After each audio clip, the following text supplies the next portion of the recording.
Now, continuing with the theme of innovative solutions to food waste, we're about to dive into a visionary topic that affects us all: Reimagined, food waste-free cities of the future. I'm thrilled to introduce Professor David Pearson, Engage Program Leader at End Food Waste Australia, who will introduce presentations from speakers across the state and local government and industry working towards food waste-free cities. Following their presentations, there'll be a short Q&A exploring how we can effectively tackle household waste in our rapidly growing urban environments, including challenges like multi-unit dwellings. So please join me in giving a warm welcome to David, who's going to guide us through. Thanks, Dave. Costa. Thank you, Costa. Very exciting to be here and to have a visionary topic. What we've organised for you, and we'll see how it works, but we've got 3 speakers, and most of them, their last slide is questions. I actually don't want you to ask questions then. I want you to save your questions. So that's really a prompt. Think of a question that relates to that presentation. And at the end, we've got about 10-15 minutes allocated for questions from the floor. So what is it we've prepared for you? We're going to do a tour around the nation. And we're going to start here in Victoria. It is my great pleasure to introduce Rebecca Bliss. Rebecca, the floor's yours.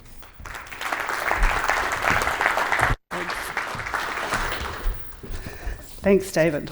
Wow, that's a large photo of me. Just make sure we've got all this working. Hi everyone, I'm Rebecca Bliss. I've never worn one of these mics before. This is a new experience. I'm the Social Impact Manager at Sustainability Victoria, so I'm here to give a bit of a state government perspective on food waste, or at least a Sustainability Victoria perspective. I also ran the Love Food Hate Waste campaign here in Victoria for several years, a couple of years ago, and led the National Consumer Behaviour Change Project at the CRC several years ago as well. So food waste is something I would say is very near and dear to my heart. Just make sure the slides are working. For those who don't know SV, we're a delivery agency in Victoria's environment portfolio. We don't deliver policy, rather we deliver programs and services to industry and the community to move towards a circular economy.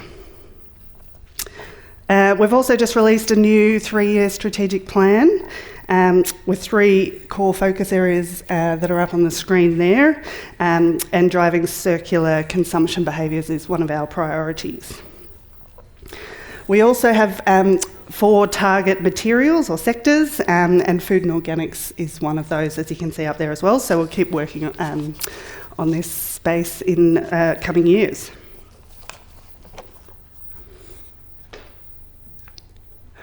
So in terms of food waste in Victoria, the policy and sort of initiatives are all sort of governed by the circular economy policy that was released in 2019, known as the Recycling Victoria policy. There's 4 targets for the whole policy to achieve by 2030, all that relate to food waste in some way. So reducing waste generation by 15% per capita, diverting 80% of, I hope it's more than 80% of waste from landfill, reducing organics to landfill by 50%, and delivering food organic recycling services to every household in Victoria by 2030. So at Sustainability Victoria, we've been delivering a range of initiatives sort of right up and down the R ladder, which I'm sure everyone's familiar with, to tackle food waste. So I'll just run through some of those. In terms of top of the R ladder, reducing and preventing food waste, we delivered the Small Acts Big Impact campaign, which built on the successes of the Love Food Hate Waste campaign that we ran here in Victoria for many years. but acknowledging that we also were running campaigns on recycling, e-waste, plastics. We took the decision to move to one consistent waste and recycling campaign to reduce all and recycle all waste streams. So our food waste campaigning is delivered as a part of that. We've also delivered the Circular Economy Business Innovation Centre, which over the last sort of 3 or 4 years has worked with a range of food producers and manufacturers and retailers to address food waste in the supply chain. And sort of down the bottom of the R ladder, in terms of food and organic recycling, we support the rollout of the FOGO services in Victorian households through the education and behaviour change campaign, Small Acts Big Impact. So we deliver that to councils to help them with their local FOGO campaigns. And we've also worked for a long time in the market acceleration space for organics, making sure there's viable end markets for recycled organic products. So a really broad range of initiatives, all to do with food and organics. So I'll just move forward. So just because we're talking about households, I'll just dive a bit more into the Small Acts Big Impact campaign. So this is an integrated campaign to drive consumer behaviour change across all waste and recycling topics.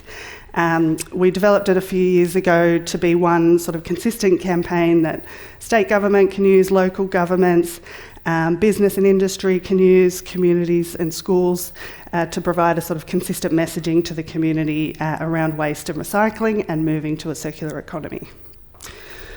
It took about a year to develop with a range of behavioural insights and a creative agency. We did a lot of audience research and testing about what messaging and what creative would work, and worked a lot with councils and industry as well to shape up the campaign. We deliver it at the statewide level, and then we partner with councils and others to deliver local campaigns that are relevant to their area and their topic. Just to touch on the activity that we've done so far, so obviously we've done statewide advertising and PR and events. We've got a whole stream of multicultural engagement, so translated campaign materials, partnering with multicultural community leaders to develop sort of culturally appropriate food waste content. We've got a website, obviously. We've delivered a 4-week challenge, which is our sort of main behavioural intervention, which I'll talk to in a second. Worked with social content creators and worked a lot with partners as well, as I mentioned, and provide sort of, I think, over 3,000 campaign assets at the moment for partners. So I just wanted to highlight the I Love Leftovers challenge, which is sort of our main behaviour change sort of initiative for food waste specifically. And it really aims to drive people's awareness, build their knowledge, build their motivation to change their food waste behaviours all around leftovers. And we've done a version of this in the past on shopping to a list and meal planning behaviours as well. So it's a customised sort of email challenge. People can choose a vegetarian or a vegan option. We partnered with a well-known cook and author for the food content, and it targeted sort of key food waste items that are priorities that were sort of decided at the national level. So bread, cheese, meat, veggies, those kind of things. It was supported by an online hub as well, and we promoted it out through social media influencers to drive sign-ups and to generate some cool content on how to use up leftovers. So there's a bit of an example of the journey up there on screen. In terms of results, this one we got about 5,500 challenge participants, which when we've run it in the past, we get 2,000 or something, so it was a big increase this time in the way that we promoted it out to the community. We saw an average food waste reduction of 61%, and 42% of people said they saved money from the challenge, about $40 on average. That's all self-reported data via a survey at the end of the challenge, with all the limitations that come with self-reported data. And that's definitely, I think, one of our bigger challenges, is getting that verified data to prove the impact of behaviour change interventions at scale across the state. Just quickly to talk about sort of some of the opportunities and challenges as I see it. I mean, we have delivered a lot of education and behaviour change campaigns over the years on a whole range of different topics, waste-related, climate change, energy, and so on. And, you know, they're really needed to maintain social norms against food waste, for example, build people's knowledge and capabilities, motivation, and so on. But they're definitely, you know, they're a slow burn campaigns, and they need to be maintained over time. Where I see a real opportunity is working actually further up the supply chain, in the food production space, packaging, retail environments, and making changes up there that sort of nudge people towards the behaviours in the home that we want. Taking the thinking out of it, dare I say, for people at home that are busy, you know, so that then people don't have to prioritise reducing food waste in their busy lives. It's the default, and it's made very easy for them. So that's where I see a real opportunity. It was great to see in some of the action plans for some of the sectors that people in the supply chain can pull some of those levers to influence behaviour in the home around food waste, and that's showing up in some of the sector roadmaps. And that's definitely where we want to work over the next few years as well, as continuing to deliver programs like this. That's me.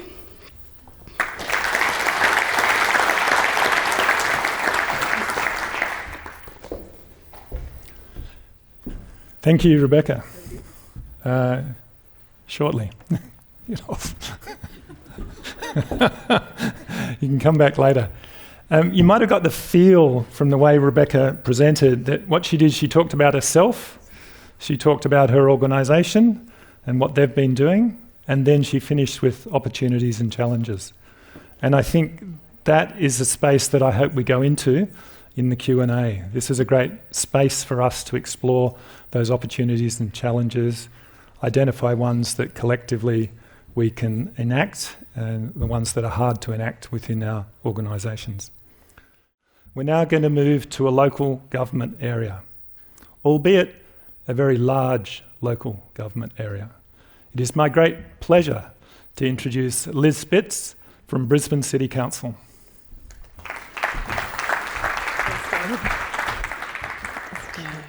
Okay, so thank you so much for having me today. So my name's Liz Spitz. I'm the Senior Research and Strategy Lead at Brisbane City Council, and I sit within the Waste and Resource Recovery Services branch.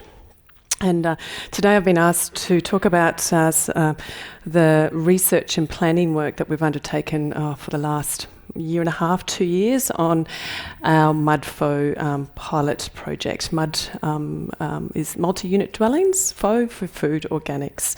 So that will be that shortened term I'll refer to throughout today. Context is, you'll hear me probably refer to context a little bit and in many ways, and I think context from where I'm coming from today in Brisbane, as we've mentioned, Brisbane City Council is the largest local government in Australia. We have 27 councillors. Our size, we've got over, it's 1,300 square kilometres across 190 suburbs. And last night I had a look at the City of Melbourne, and they have about 37 square kilometres. That's about 2.7% of our size, and they have 10 suburbs compared to 190. So just a bit of comparison, just in the size, which brings many opportunities but also different challenges. We have 1.32 million residents and growing very fast. And our multi-unit dwellings, which I'll refer to today, we have 20,000 MUDs, various types, and 182,000 households, so units and apartments in those, so big challenge. Our food waste recovery and avoidance activities are all are governed by our Brisbane Towards Zero Waste strategy. It is a draft at the moment, and we launched this in November last year. And there are 4 sort of key principles that we have really brought to life that sits across all these actions. That first one is design out waste, which is certainly where that food waste prevention sits. Our principle 2, provide world-class infrastructure and services. And principle 3, maximise resource recovery and close the loop. There are 37 actions, and one of those which I'll talk to today is action 27, and that's design new resource recovery solutions for MUDs. That resource hierarchy, which we've mentioned, I think a few people have mentioned that yesterday and today. Our avoid waste at the very top. We have a number of we have had a number of programs. The Love Food Hate Waste, which we've supported for 5 years, and our very own Save Money Save Food program. Now, further down that hierarchy, which is the resource recovery, which is where a lot of the work where we play sits. We've got our MUDFO pilot projects that we're planning. We have our $100 compost equipment rebate for households. So that's your worm farms and your composting at home. We've also just recently introduced a $200 food waste recycling equipment rebate. We've got 26 community composting hubs. We're trialling an advanced community composting hub. We've just recently completed our FOGO with 12,000 households. And we also provide master compost courses and workshops. Going back to context, it's everything about this challenge, recovering food waste from MUDs. So what we're trying to do is take all that food waste that's in those general waste bins. We want to recover that. So that's that purpose, the aim of this of the pilot. And it is highly contextual. All the MUDs, every MUD's different and will require multiple solutions, different approaches. There are many different drivers and influences that we really have been planning, we've identified, and we need to develop workarounds for them. So, for instance, individuals. In the MUD complex, we have short-term stays, long-term stays, owner-occupiers, the demographics, and they all play a really big part in participation levels. We've got our built environment, so that's the MUD type, the size, whether there's a body corporate garden, its proximity to community gardens or parklands. So that's really important. So we'll be looking at those in the design of each of our MUDs.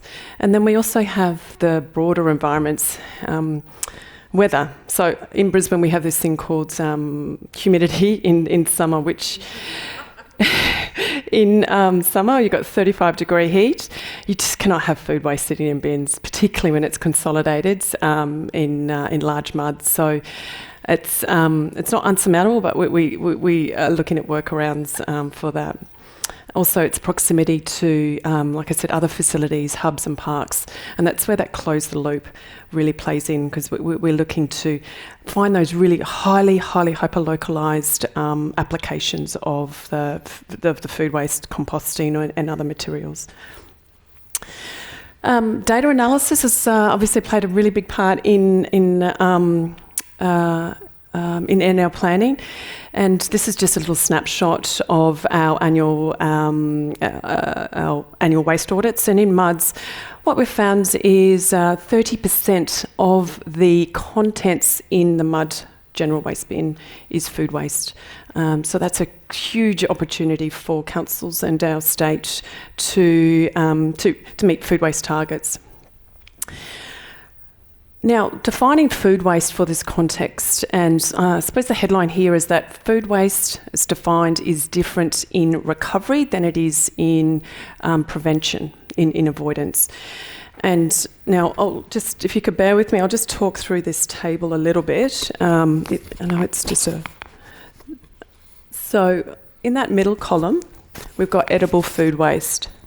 So now this table here is also just a quick snapshot of our food waste characterisation audit, which we conduct in April every year.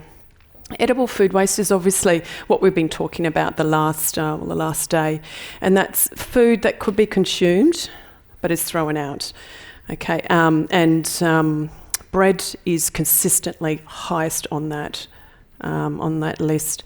Then we always have the inedible food waste. So there's always part of that food that we need to throw out, and that's banana peels, our watermelons in the summer are always high on that list as well.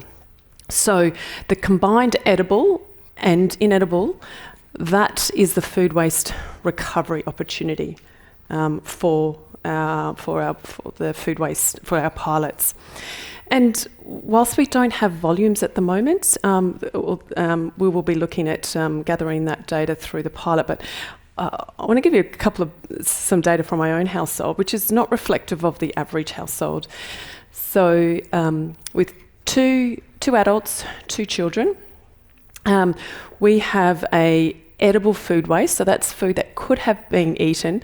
We're down to about 500 grams per week. Now, I have to preface that we adopt every research insight in our family. Our children are across it, so that's quite low. Now we look at the inedible food waste, and we have a high plant-based diet. We eat every meal at home, no takeaways. We have up to 6.5 kilograms per week, which actually really surprised me. So the combined food waste recovery opportunity, just in my household, is 7 kilograms per week. So it just highlights that getting that definition right for that context is really important. That also helps to inform the methodology, auditing methodology, as well as the pilot design. Mud types, we're selecting our townhouse complexes and mid-rise buildings. They're the most common types in Brisbane. These are the food waste recovery systems that we're looking to trial. We've got on-site large-scale processing units all the way through to in-home appliances. I'll quickly go through this last section. This is the MUDFO recovery journey. Every single MUD that we'll be looking to trial, we'll have a small number, we'll go through a very unique journey, and there will be a combination of those stages up here, from source separation, so that's in the kitchen, through to consolidated food waste, right through to material output and use. Designing solutions around actual behaviours. We could have the perfect food waste recovery solution, but if that's not designed around the behaviours of those residents in a MUD, it will fail. So this is a really big part of the planning, the onboarding and the management of trials. And I'll just leave with, these are the outputs that we'll be looking at, looking to produce from the trial, is a life cycle assessment. So that's an economic and environmental assessments on each food waste recovery solution. So that's looking at what are the costs to body corporates, what are the costs to residents, what are the costs to council, because it's the value chain is long for some of those. We're looking at a MUD site assessment guide so that we can determine the type of MUD, what are the criteria, what are the actors that we need to look at to determine the best solution. Pilot evaluation reports, and then also policy and service recommendations. So I'll leave that there. So thank you.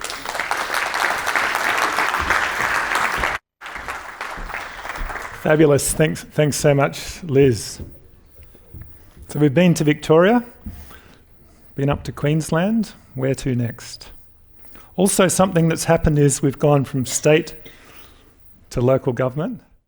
Next, we're going to hear from someone who runs an organisation that has touch points with households every week. We're moving to South Australia, to Adelaide, to Rob Gregory. Rob, the floor is yours.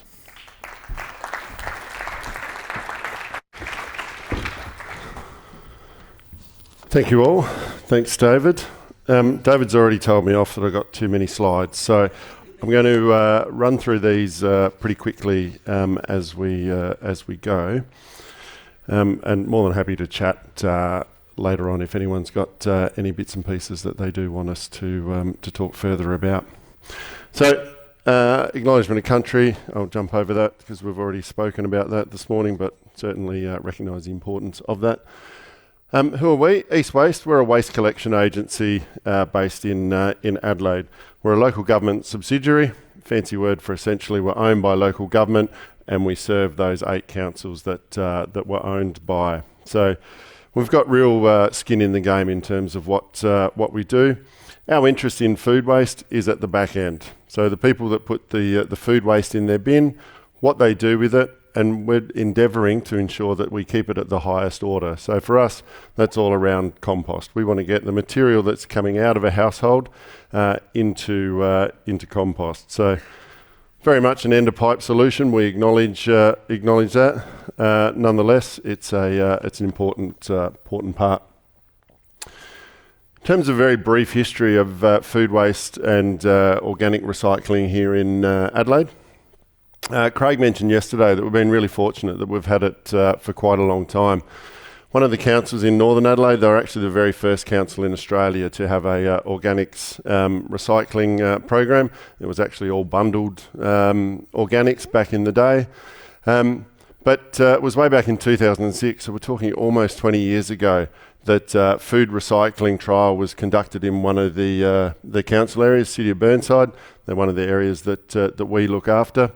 And that started to roll out. They got a little bit of interest. There was another trial undertaken in 2009 with a few councils. And unfortunately, that trial in 2009 set us back quite a bit. It was undertaken in summer. There were some political issues around it. And ultimately, there was legislation imposed that restricted food recycling. We were required at that time, the legislation still exists, that we need to undertake a weekly waste collection. Fast forward, 2018, most of the councils in Adelaide actually had access to food recycling. Kitchen caddies are rolled out to most households, albeit they're not used that well. And in the last couple of years, there's been this resurgence of actually looking at weekly FOGO trials. So weekly organics collections, fortnightly landfill collections with a bit of manoeuvring around the legislation. Why we're interested in waste, no surprises with this. We do bin audits every 2 to 3 years, and very commonly somewhere between 55 to 60, 62% is unrecovered resources in that waste bin. And the bulk of that is around organic. So we've got about 50% of the bin, organic material that should be in our green bin, 40% food waste. So quite high amounts, despite the fact that we've had our residents have had access to food recycling for a very, very long time. When we talk about material separation efficiency, that's how well people put the right stuff in the right bin. And you can see food organics, really poor, sits at 13%. Positive side of that, there's an 87% upside. So we've got an 87% opportunity there that we can look at. We mulled over this data for quite a bit, and this is where our introduction to the Fight Food Waste, now End Food Waste, came. I remember having a coffee with David in Sydney, talking about our issues, and then we ramped up the project from there. So this is my small plug for End Food Waste, and that ability to, the way that they've worked with us, brought in other organisations, and really ramped up our project was fantastic. we're really fortunate. Steve mentioned last night we had a wonderful PhD student, Trang, that drove our project, and she was exceptional. There's a whole host of different elements that study brought out, and I'm not going to go through all of them today, but one of the great things we did was a bin-by-bin survey. So we actually surveyed individual bins to see what was in them. We took paired bins away from households, and what it demonstrated, if you have a look on the left-hand side, almost 50% of the population did no food recycling whatsoever. This is after having the access to it for 10, 15 years, extensive education, but at least 50% did no food recycling whatsoever. Some of the other big takeouts for that, we found that, no surprises, people with their self-reporting, Craig spoke about this perception yesterday, self-reporting, people significantly overstate what they do. So just a word of caution when you're looking at self-reporting food waste stats. Obviously, food waste behaviours are complex. It's not one single thing. And education and food recycling campaigns alone had no significant impact. So I'm not anti-education campaigns. They're really important. They're vital for a base understanding. But the reality is that it doesn't inflict behaviour change. From this, we then jump to looking at doing our own FOGO trial, so a weekly organics collection of the green bin every week, and the fortnightly landfill bin. So effectively flipping that collection part of it. We also offered some different incentives, and we kicked that program off in September last year. We rolled it out to just under 2,000 households across one of our councils. We did it across a whole collection day to assist with our bits and pieces and data collection. There's lots going on in this graph, but I just want to spend some time and step through it for you. So the red line at the top, that's the state diversion target. So we've got a diversion target in South Australia of 70% at the curbside.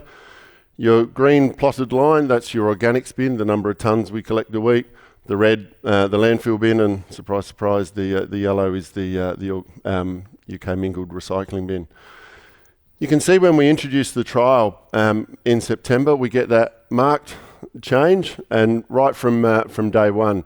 So, and the great thing about this is that no matter what council you do this in, you will get that automatic immediate change. You'll get that 10 to 15% uplift essentially overnight. And if you have a look at the top plotted line, the grey one there, that's where we're talking about diversion. So you can see prior to us implementing the trial, we're sitting around that 56, 58% on average for diversion. I could take that back 10 years and it might have increased 2% over that time. With all the other projects we've done, we used to hand deliver compostable bags to every household in Prospect across that time. It made basically no difference whatsoever. You change the frequency and you get that automatic uplift. We're now sitting at around 72%. It is the only thing that will ultimately get us to where we want to get to with our diversion target. I'll jump through these, but you can see the people doing weekly FOGO, they're the only ones that are going to get us to where we want to get to with our state diversion target, and we can get well beyond it with that. We had a 70% essentially approval rating of the project. People loved it. Once they got on board, they were more than happy with it. Our issue, however, is that legislation that we spoke about. We're mandated in Adelaide that we've got to undertake a weekly collection, and that's the real challenge for us, is how we get past that, how we manage it, how do we're going to work with the governments to ensure that we can ultimately do what we want to do. Whilst we've mandated to do weekly collections, we're not going to be able to hit those targets on a broad scale that we desperately need to do. So our challenge going forward is working with the government and trying to break down that legislation that they got. But unfortunately, at the moment, there's not a lot of desire from either side of the government to manoeuvre in that space. Thank you.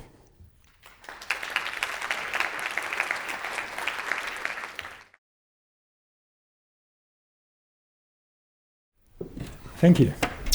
I'm going to start off with one, maybe 1.5 questions, and then open it up to the floor. What I'm really curious about from the three of you is what it was like working with end food waste, or what it might be like for you, Liz. So I'm actually going to start with Rebecca, who we worked together many years ago on what is now known as the Household Project. So just your quick reflections on what it was like. It was great. You'll be pleased to know. Yeah, it was a really... we had 2 projects that we funded and worked on. So one was around the household behaviours, and one was around packaging that could, or consumer perceptions of packaging and how that can influence behaviour in the home. And it was a really great opportunity to be able to work across sectors, across jurisdictions, and bring in different partners that we'd struggle to partner with on our own, and leverage all the insights and experience of people across the country, and from industry and government and all up and down the supply chain. And it's not an opportunity that you get without having a sort of platform like a CRC to collaborate like that. So yeah, it was really fantastic, and I miss catching up with what everyone's doing around the country. Thanks, Beck. Liz, I know you're in discussions. You haven't commenced a project within or an activity within End Food Waste. So why have you reached out to End Food Waste? Well, it's such a complex challenge that we can't just rely on our own internal resources and expertise and experience. We felt that we really need to bring in those expertise from the organisation into our lane, so that it helps us to shape, that really creative thinking that we so need to address the Mudflow pilot. We cannot use that same thinking that we've had in addressing, other challenges with resource recovery. It does require new thinking, and new insights and new technologies. So, that was really that reason why. So we're just at the beginning of that road. So, Great. I look forward in 2 years' time to hearing more about that. Yeah. And Rob, you mentioned the results from the project that you contributed to, that you were involved with. I guess I'm interested in maybe, well, why didn't you do it yourselves? You obviously have a lot of expertise and access to a lot of different people outside your organisation that can help you. Why? Yeah, and initially that's where it started. But it was that coffee with you, some chats with Steve. That's and the end, I had to pay. The end food waste, it really allowed us to amp up our project. So we were essentially looking at small scale, and what bringing in the other partners, the additional funding and the resourcing of that allowed us to take it to that next level and drive some of those results that we're seeing, and put some real data and science behind what we're doing. And that's where Trang's work was exceptional, and we wouldn't have been able to do it without that. So yeah, it took it to another level that was invaluable for us. Thank you. Now my half question, and this half question, it's building on a question that was asked through the online portal. So the person online question was around particularly communications to households, and as a nation, do we have access do we have some way, some space where the best of what's available in Australia is available, and can that be dispersed out to available to all organisations so they can access it? And for me, that asks or is an example of a much bigger question, because I constantly see a whole lot of interesting activities, but they seem very localised, and it sort of puzzles me as to what is stopping us from scaling it up. So again, quickly, going back the other way, your perspective on what's the challenge? How do we unlock the scaling up? Let's try and get consistency in legislation and so forth first, I think is a big part of that. But I think it's important to keep it at a local level. You need to understand your own community. So whilst 80% of what we do is the same, you can't do an exact cookie cutter approach. So I can't take the MUDS work that Liz doing in Brisbane and just plonk it in Adelaide and expect that it'll work. There'll be great learnings for me out of that, and absolutely we'll look at that. But we've got to personalise it for our communities as well. So I think it's a combination of consistency, absolutely, and making sure it works for your own communities. Great. I think further to that is that, say in our context, is that when starting a trial, we don't just start trials just because we want to do them. We want to scale up, and running a trial is so different to scaling up. It requires, for a large organisation like Brisbane City Council and the size, it requires downstream markets, developing markets, the economic levers, and it's a whole of organisational approach, from strategic procurement, contracts, city legal, the administration, all councillors, the Lord Mayor leadership. So you're moving from a small scale sort of trial project that then, the different expertise that are required, and there needs to be a lot of planning for that. And when you've got all these other issues and challenges that a council needs to manage, it's how does that fit into? And every council is so constrained financially, resources. So, but definitely agree. You need to have the enabling environments first, and then getting the resources internally for a scaling up. Rebecca, anything you'd like to add? I guess I agree entirely with that. And to add, I suppose, there are things that require a local intervention and require some local context. Some great initiatives, like local food swaps and food sharing, or finding hyper-local users of food waste or excess produce. They need a local solution, but there are things that require that sort of national and state level, standardising packaging and labelling, and so I think we definitely need a balance of local and scaled up, and it's really around collaboration and sharing. I think that question was about how we share knowledge.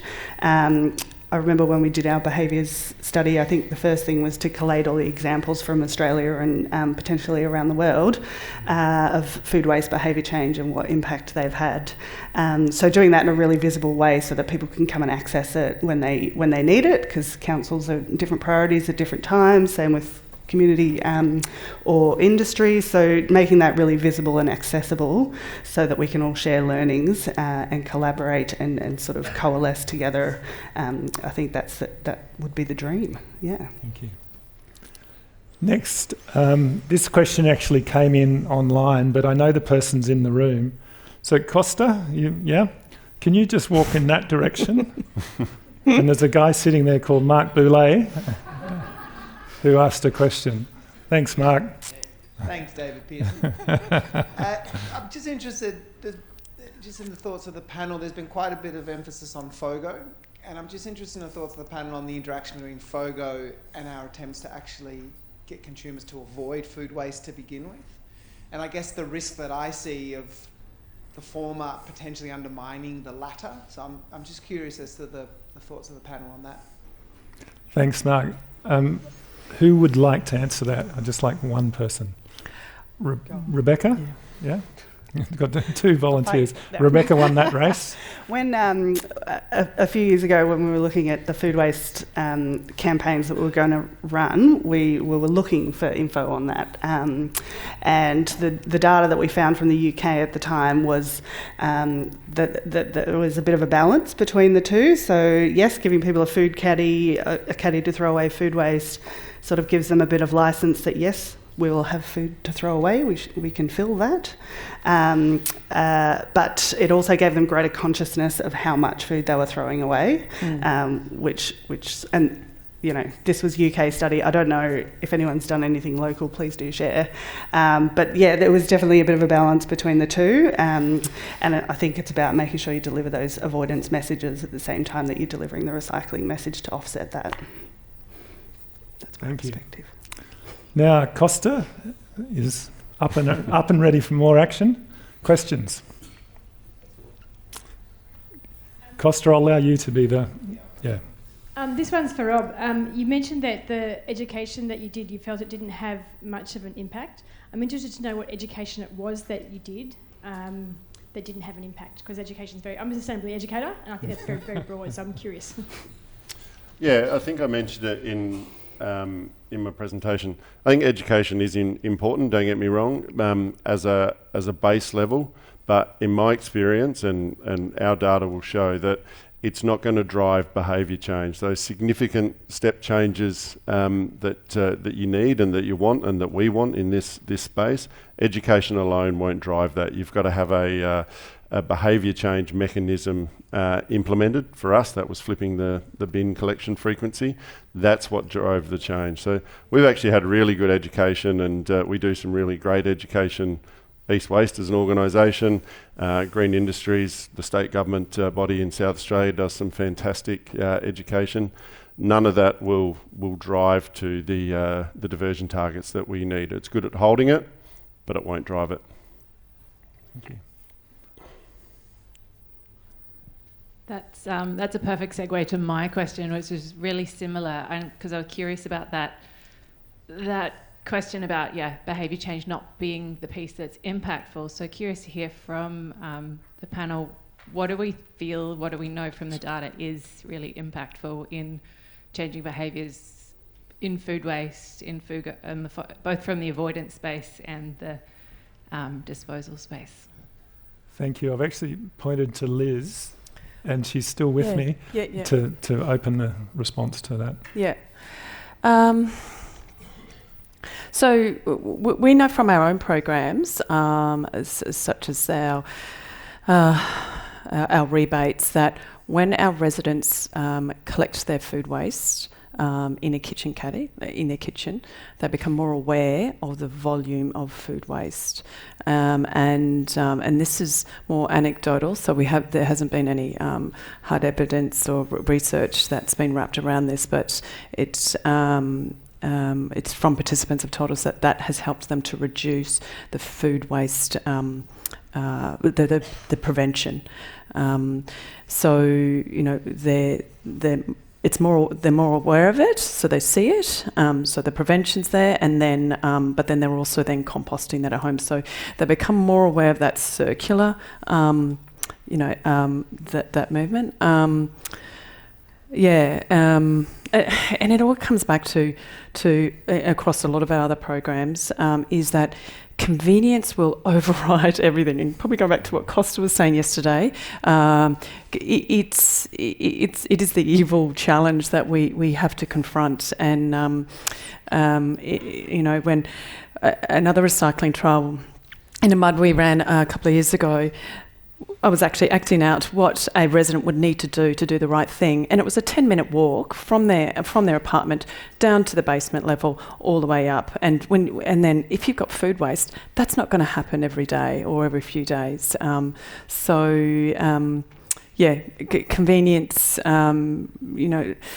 is just the biggest challenge, and you really need to confront that. Thank you.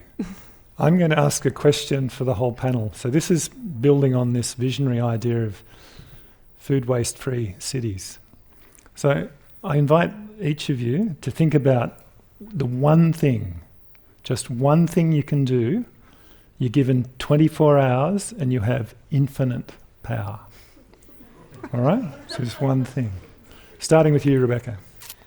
I mean, just building on the last question too, one thing, it's a bit harsh because we know from behavioural insights, straight away. every intervention will work for someone, but no intervention works for everyone, that old adage.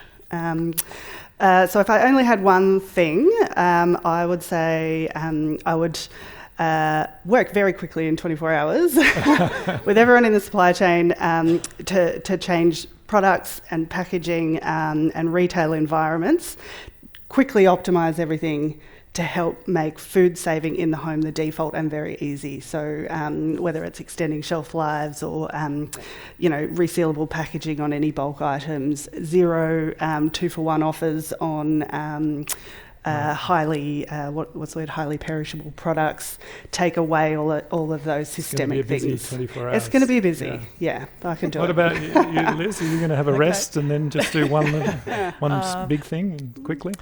All right. One, I would look at introducing a policy legislation that every school, primary and high school, so this is more of a long-term one, so the outcomes will be long. Along with STEM, there is a subject that looks at the circular way of living and that designing out waste. So that's building it right from primary school, grade 1, right through to high school. That would be my number one sort of action. Yep. Thank you. Rob? Well, I've got to have two because your own data and Trang's research showed that it was multidisciplinary. So I think the first thing that I would look at doing is mandating supermarkets to increase that ability or their requirement for effectively what they second grade fruit and veg. So supermarkets will tell us that it's the consumers that determine the quality, the shape and the size, but in reality what we know is that we've been conditioned over the years and it's the supermarkets that drive that. If you look at Craig's yesterday, War on Waste, 40% of bananas, that the bulk of them are good bananas and so forth. So I'd mandate that there's a requirement that they've got to have at least 40% of their area to second grade food. Conditions around ensuring that the farmers and so forth still retain high value commodity prices for that. The second one, very quickly, would be for governments that their targets are mandated. So we have state governments and local governments, federal government that put out these wonderful targets around diversion and so forth, and it's almost short. It's a greenwashing exercise that makes the government of the day look good, but there's no desire on them to actually achieve those targets. At least some support. So as I wrap up this session, I just want to let everyone know I'm available for coffees in North Sydney whenever. Bring your own cup. Please join me in acknowledging the contributions from Rebecca, Liz and Rob. Well, thanks, Rob, and thanks to the panel. Good to see education come up in there, and there was positions held, but I think it's very clear that we've got to get at the front of conveyor. Children are massive change makers across an entire household and across an entire family and across an entire community. And when we think like that, and it brings up the question of convenience, and we were just talking then about how we make it convenient to do what we want, not convenient to create what we're all trying to deal with. So it is a question of the education, it is a question of the thinking, it is a question of the language, because when you think about second grade is a perception. Last night after here, I left and I specifically drove back to my family's place to pick lemons off the tree. Now, not one of those lemons, well, no, every single one of those lemons was first grade. They had blemishes, they had scratches, they had wonky sizes and so on. When I squeezed that into the traditional soup, it was gold. And this is like second grade. These are perceptions that we're putting on it. You know, there's so much opportunity to change that bar and to shift the bar. And I think it was coming out in the panel, which was really good because they're all so different. What Liz is talking about in a mud is so different to what I saw 2 days ago up in Castlemaine, which is Yimby. Yes, in my backyard, people making a localised composting system where people put their bucket out every Friday and one person takes responsibility for the houses in their street, and they educate and teach people in the process to become composters. So, you know, that goes hand in glove with all of the things that each and every one of our panel spoke today. So thank you for a great panel discussion. It opened up a lot of questions, a lot of how we turn these insights and strategies into that personalised, localised, upscaled idea. There's a lot of aperture there that we've got to play with, and sometimes we'll be in, sometimes we'll be out. Now, we're going to take a brief pause and have morning tea after all of that mind-bending. Enjoy the break. Don't forget to visit the coffee cart to enjoy the coffee. It's also an opportunity to enjoy some of the selections that have been prepared for our break. I just got to say here, yes. So Gina's Table, who is sponsoring it, her commitment to sustainable agriculture as the largest strawberry grower in Australia. Say hello to Gina, she's here. And she's got some of her products here as well. Check out the trade show exhibitors, reflect on the discussions, have a look at the poster displays, and we'll reconvene back here in about 15 to 20 minutes. Enjoy your break.